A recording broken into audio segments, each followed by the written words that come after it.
ఇప్పుడు ఈ జనరేషన్ లో అబ్బాయిలు చూసారు కదా, మీకు ఈ జనరేషన్ లో అబ్బాయిలు కానీ లో గుడ్ క్వాలిటీస్ కానీ బ్యాడ్ క్వాలిటీస్ కానీ, నాకు ఇలా ఉండాలి ఒక పర్సన్ అన్నవాడు, ఒక అబ్బాయి.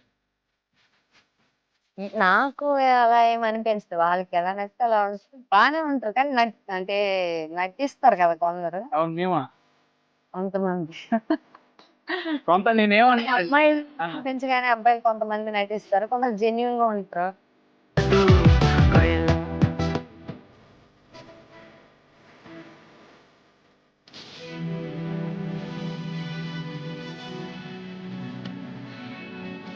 జెన్యునే నేను. మీరు జెన్యునే, అది నేను కూడా కొంతమంది ఓకే. రీల్స్ చేసినప్పుడు ఒక ఫన్నీ కామెంట్ ఏదైనా వచ్చింది అంటే ఫన్నీ కాదు ఆ, అక్క, హీరోయిన్ లా ఉంటావు అతను అన్నప్పుడు నేను నవ్వుకుంటాను. నాకు ఏడుపు వస్తుందిరా. జనరల్ గా మీరేమనుకుంటారు, హీరోయిన్ గా నేను అంత ఎక్స్పెక్ట్ ఎప్పుడు చేయలేదు. జస్ట్ యాక్టర్, అంటే artist, artist. Character artist. Telugu web YouTube channel ని సబ్స్క్రైబ్ చేసుకోండి, పక్కనే ఉన్న బెల్ ఐకాన్ ని క్లిక్ చేయండి. Don't miss it guys.